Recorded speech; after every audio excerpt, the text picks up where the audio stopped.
Hi everybody, this is David Latour and I'm going to show you a few simple things in Maya to get us started.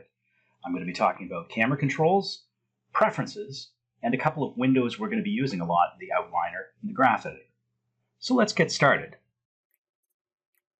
First, I want to talk about the camera controls. If you're new to Maya, this is going to be really important and something that you're doing all the time.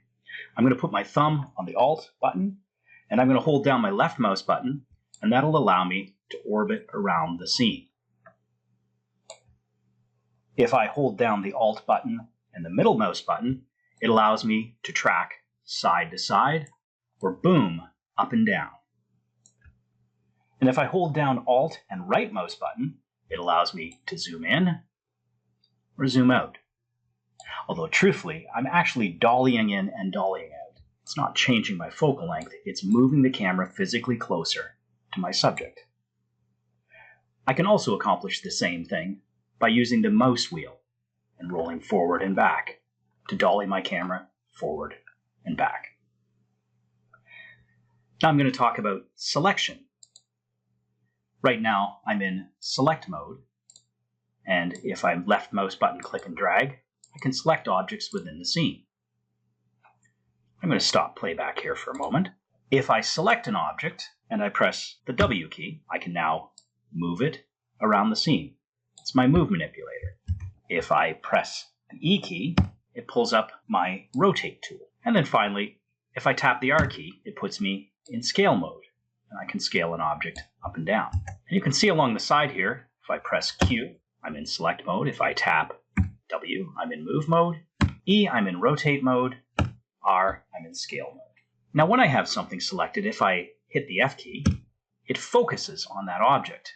And now I'm orbiting and moving around that object. If I select something else and tap F, now that is my focus, and I orbit around that object.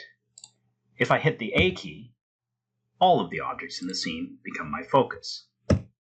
F to focus, A to look at everything. Now when you're first getting started with Maya, there's a few preferences that you're going to want to set to make your life a little easier. And you find those preferences under Windows, Settings and Preferences, Preferences. The first thing that I'm going to set is on my interface. There's an option that says Remember window size and position when you close out a scene. I'm going to turn that off. Too often windows get lost off the side of a view or on a non-existent second monitor, and turning this setting off prevents that from happening. The next thing that I'm going to go and change is display, and I want to set my line width a little higher. You can see the lines around the object that I have selected are a bit thin. If I set this up, I'm going to go to a value of 3. Now you can see they're nice and thick, so it makes it really obvious what I have selected. I'm going to go to Settings, Animation, and I want to turn on Auto Key. And this basically means that if I have an object selected and it's keyed and I move it, it will automatically place a new key. You can see here if I go like this, W I tap to turn into move mode and I move this object, and you see it creates a key on the timeline. I'm going to go to Files and Projects, and I'm going to go ahead and turn on Autosave. And I always say, set your autosave to as much work as you want to have to do over again. I can't stand repeating more than 15 minutes of work, so that's what I'm going to set it to. So every 15 minutes, Maya will automatically save in case I forget to. I'm going to go to the time slider, and I'm going to make sure that snapping is turned on so that my keys stay at whole numbers whenever I move them around. I'm going to set my playback speed and make sure it is 24 frames per second.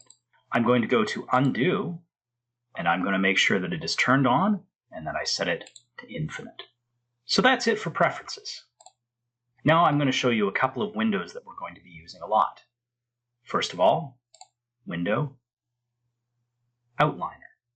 This shows me a list of everything that's within the scene, and I can select those objects in the interactive view like this, or I can click on them here in the outliner and select them that way as well.